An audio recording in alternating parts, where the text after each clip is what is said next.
घटनाक्रम के दौरान एक एसआईटी गठित करी गई हमारे कमिश्नर पुलिस गुड़गांव विकास अरोड़ा के माध्यम से। उसके बाद फिर जो हमारे डीसीपी क्राइम है उनके माध्यम से टीमें गठित करी गई। विभिन्न अलग अलग टीमें को अलग अलग टारगेट्स सौंपे गए।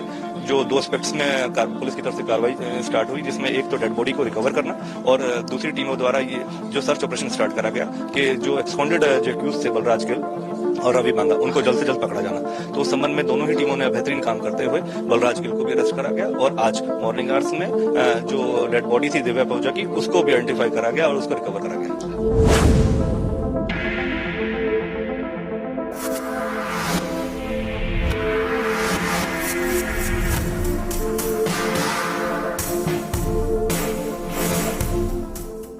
दो जनवरी को हरियाणा के गुड़गांव, जो कि अब गुरुग्राम कहलाता है, यहां के सिटी पॉइंट होटल के रूम नंबर 111 में एक कत्ल की सनसनीखेज वारदात को अंजाम दिया जाता है और फिर होटल के ही कर्मचारियों के साथ मिलकर लाश को ठिकाने लगाने की साजिश को भी अंजाम दिया जाता है।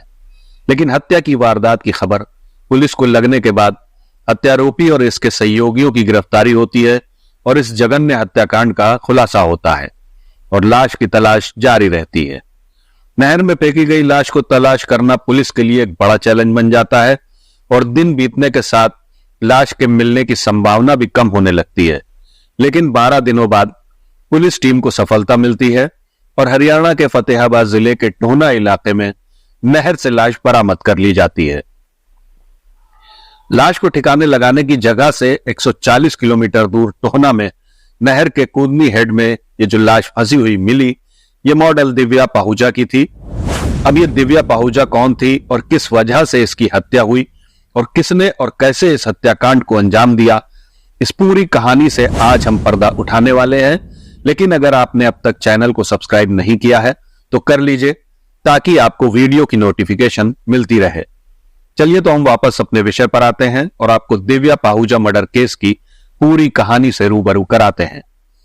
दिव्या पाहुजा गुरुग्राम के बलदेव नगर इलाके की रहने वाली थी, जो पेशे से एक मॉडल थी और अपने शुरुआती करियर में मॉडलिंग के छोटे मोटे असाइनमेंट करके अपनी आजीविका चला रही थी। 27 साल की इस मॉडल की कहानी 17-18 साल की उम्र में मॉडलिंग की दुनिया में आने से लेकर जुर्म की दुनिया के अपराधियों के संपर्क में आने और ब्लैकमेलिंग और हत्या पर आकर खत्म होती है। मॉडलिंग के साथ जुर्म की दुनिया के कुख्यात बदमाशों के संपर्क में आने का सिलसिला तब शुरू होता है जब दिव्या गुरुग्राम के ही गांव गंडोली निवासी गैंगस्टर संदीप गंडोली के संपर्क में आती है और गैंगस्टर की गर्लफ्रेंड के तौर पर दिव्या का नाम संदीप से जुड़ता है। 2016 में हरियाणा पुलिस के संदीप के पीछे पड़ने के बाद संदीप गंडोली मुंबई भाग जाता है।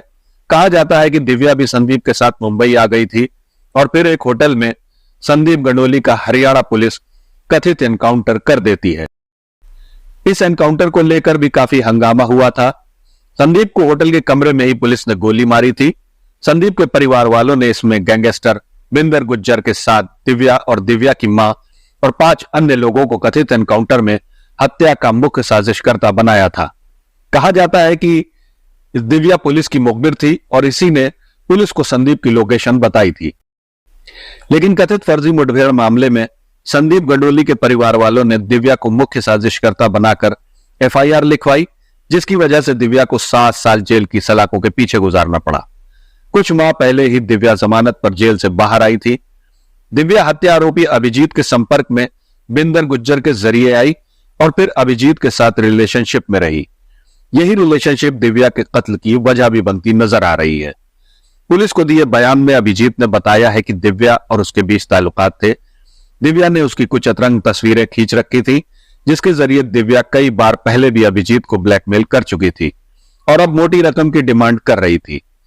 2 जनवरी को जब अभिजीत सिंह ने अपने होटल में दिव्या को बुलवाया और मोबाइल से तस्वीरें डिलीट करने को कहा, तो इस पर दिव्या के मोबाइल का लॉक खोलने से इंकार करने पर अभिजीत ने गुस्से में आकर दिव्या को गोली मार दी और दिव्या का कत्ल कर दिया।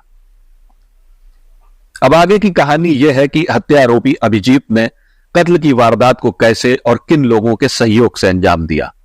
अभिजीत और उसके दूसरे 6 सहयोगियों से पूछताछ और सीसीटीवी से हासिल की गई फुटेज की बुनियाद पर पुलिस ने इस सनसनीखेज वारदात का खुलासा किया है। 2 जनवरी की रात को गुरुग्राम के द सिटी पॉइंट होटल के कमरा नंबर 111 में इस हत्याकांड को अंजाम देने के बाद अभिजीत ने होटल के कर्मचारियों और दोस्तों के सहयोग से दिव्या की लाश को ठिकाने लगाया। आरोपी हेमराज और ओम प्रकाश की मदद से दिव्या की लाश को होटल के कमरे से निकालकर अभिजीत की BMW कार की डिग्गी में डाला गया और फिर दो अन्य आरोपी बलराज और रवि ने कार को पटियाला ले जाकर शव को भागड़ा नहर में फेंक दिया। इस मामले में मेघा नाम की एक महिला को भी पुलिस ने गिरफ्तार किया है, जिस पर हत्यारोपी अभिजीत को छिपाने और दिव्या के सामान को ठिकाने लगाने में मदद करने का आरोप है।